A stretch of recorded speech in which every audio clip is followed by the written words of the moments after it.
If someone says ça marche to you in France, they're not talking about something working. They're just saying sounds good. And this is why a lot of French learners struggle in real conversation. Because French people don't actually speak the way textbooks teach you. Real spoken French is full of expressions that change meaning depending on the tone, the context, and the culture. These are some of the expressions I personally use the most as a native French speaker. So today, I'll show you what these phrases really mean and what they reveal about how French people communicate. And stay until the end because one of these expressions can mean completely different things depending entirely on your tone. First expression, ça marche. I didn't even realize how much French people say this until I started living abroad. Because if you translate it literally, it means it works. But in real life, French people use it more like sounds good, okay, deal, that works. I say this all the time. You'll hear it constantly if you spend time around French speakers. For example, on se retrouve à 18h, ça marche. Translation, see you at 6, sounds good. Je t'envoie le document demain, ça marche. I'll send you the documents tomorrow, okay? And this is where French becomes interesting culturally. Because French communication is often little more restrained than English. In English, people might say, amazing, perfect, awesome. But in French, we often prefer smoother, more practical reaction. Ça marche feels natural because it keeps the conversation moving without sounding overly emotional. It's simple, efficient, and easy. Once you start noticing, you'll hear it everywhere. Some French expressions help conversation flow naturally, but others reveal something deeper about French communication style. The next expression is very French, bof. This word says a lot about French communication culture because there's no perfect English translation for it. It's something in between mais, not really, I guess, I'm not impressed. But what makes it interesting is how French people use it. For example, tu as aimé le film? Bof. Did you like the movie? Mais. Tu veux retourner dans ce resto? Bof. Do you want to go back to that restaurant? Not really. French people often avoid overly dramatic reaction in everyday conversation. Instead of saying, I hated it, that was horrible, you'll often hear something softer like bof. And depending on the tone, that little one word can communicate disappointment, indifference, skepticism, annoyance without saying much at all. This is one of those expressions that feels very normal to French people, but can sound confusing or even rude to foreigners at first. French communication often values nuance over emotional exaggeration. Sometimes saying less actually communicates more, and bof is a perfect example for that. So while bof is useful when you don't want to react too strongly, this next expression is almost the opposite. French people will say this constantly, du coup, and honestly, it's a bit overused. Technically, it means so or as a result. But in real spoken French, it often becomes more like verbal glue. Something people use to connect ideas while they're still thinking or speaking. Sometimes it doesn't even have a strong meaning anymore. For example, j'étais fatigué, du coup, je suis resté chez moi. Translation, I was tired, so I stayed home. But French people also use it when they're thinking out loud. You'll hear things like du coup, et du coup, or du coup voilà. Sometimes it's not even adding real information. It just helps the conversation flow more naturally while the person organizes their thought. Every language has their filler words. In English, people say like, so, you know. In French, you constantly hear du coup, bah, ben, or And these little words matter more than people think because they make your French sound more natural, relaxed, and smoother. Without them, learners sometimes sound grammatically correct, but still a little bit robotic. Spend a few days around French people, and you'll start hearing du coup every 5 minutes. And this is something interesting about spoken French. French conversation often flow through rhythm and connection words, not just direct information. People naturally build ideas progressively while speaking, and du coup helps create that flow.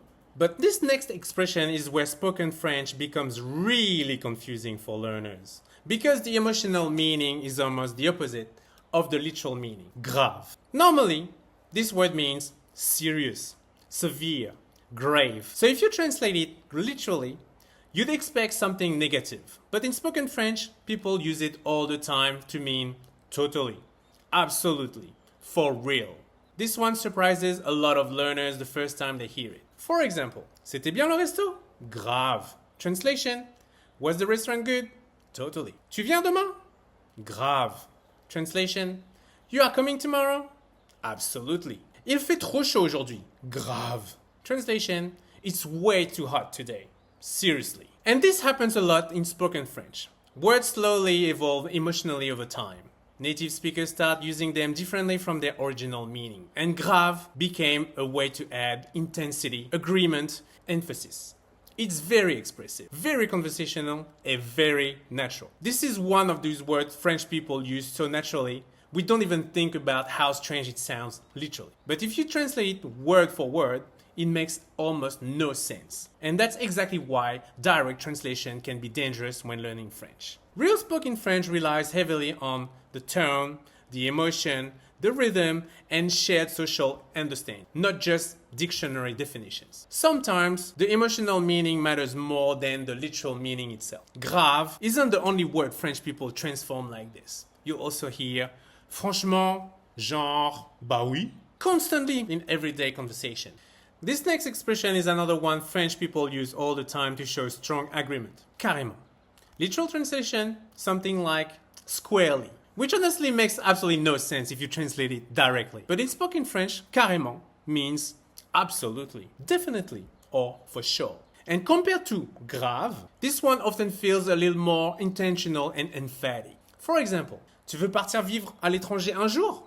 Carrément. Translation. Would you like to live abroad one day? Absolutely. On commande une pizza ce soir? Carrément. Shall we order pizza tonight? Definitely. C'était une bonne idée? Carrément. That was a good idea. Totally. French conversation rely a lot on emotional rhythm, and words like grave, carrément, franchement help add energy and emphasis without needing long explanations. Sometimes just one word completely changes the feeling of a sentence. This is one of those expressions that instantly makes French sound more natural. And once you start understanding them emotionally, spoken French suddenly feels more alive. This is also why memorizing vocabulary alone is never enough, because real spoken French is heavily based on tone, reaction, social context, and emotional nuance, not just literal definitions. And this next expression is a perfect example of that, because depending on your tone, it can sound curious, surprised, skeptical, or even sarcastic. And this next expression is a perfect example of how important French tone is. Ah bon? If you translate it literally, it sounds like, ah, good. But that's not what it means in real conversation. French people use it more like, oh really? Seriously? Is that true? And this expression is everywhere in spoken French. For example, je vais déménager au Japon. Ah bon? Translation. I'm moving to Japan. Oh really? Il a quitté son travail. Ah bon? He quit his job. Seriously? But where it gets interesting, the meaning changes completely depending on how you say it. You can say, ah bon? With genuine curiosity, or ah bon? With skepticism, or even ah bon? With surprise. Same words, completely different emotional meaning. This is actually a great expression to practice with different facial expression and tones. You can almost understand the emotion, even without translating the words. And honestly, that's a huge part of real spoken French. French is an extremely tone-sensitive language. Sometimes the emotion behind the sentence matters more than the sentence itself. That's why learners who only focus on vocabulary sometimes struggle in real conversations. Because native speakers are also listening to tone, rhythm, facial expressions, pauses, and social context. I think this is one of the reasons French can sound emotional or dramatic to foreigners sometimes. A lot of meaning is hidden in the delivery, not just in the words themselves. And this next expression might be the most flexible one in the entire video. Vas-y. Literal translation, go there. But in real spoken French, it can mean go ahead, come on, tell me, do it, keep going, or even okay. And the craziest part is French people understand the meaning instantly just from tone, context, and situation. For example, vas-y raconte. Translation, go on, tell me. Tu peux commencer. Vas-y. You can start. Go ahead. Allez, vas-y. Come on. Tu devrais lui parler. Ouais, vas-y. You should talk to her. Yeah, do it. This is why real spoken French can feel confusing at first, because native speakers don't always communicate in direct, precise sentences. A lot of meaning is implied. People rely heavily on tone, shared understanding, and social context. And vas-y is a perfect example of that. This is one of these expressions French people use automatically all day long without even thinking about it. And once you start noticing it, you realize how much French people depends on emotional delivery rather than literal meaning. This is also why translating word for word can sometimes make French feel strange or even inconsistent. Because spoken French is less about exact definitions and more about interaction, rhythm, and intention. This last expression is one of my favorites because it perfectly captures the way French people tell stories and move conversation forward quickly. Bref. Literal translation, it can be something like brief or in short. But in real spoken French, it's more used like anyways, long story short, so yeah. And French people would use this all the time when telling stories. For example, j'ai raté mon train. Bref, c'était une catastrophe. Missed my train. Anyways, was a disaster. On a attendu 2 heures. Personne répondait. Bref, on est parti. We waited 2 hours. Nobody answered. So yeah, we left. What's interesting is that French conversation often include a lot of build-up details, and bref helps suddenly cut through it all. It signals, okay, let's move to the important part. So even though the word means brief, French people often say it after talking for a long time, which honestly makes it more French. This is another expression I never realized we use so much until I heard French conversation from the outside. Once you notice it, you start hearing bref everywhere in storytelling and everyday conversation. I think bref says something important about French overall. French communication isn't about information. It's also about rhythm, pacing, emotion, and interaction. A small expression like this helps conversation feel alive and natural. After all, this is why learning French isn't just about grammar.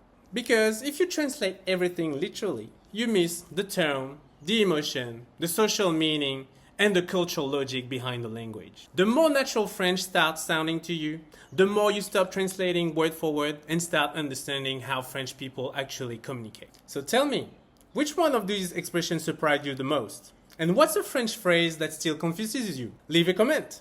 I might include it in a future video.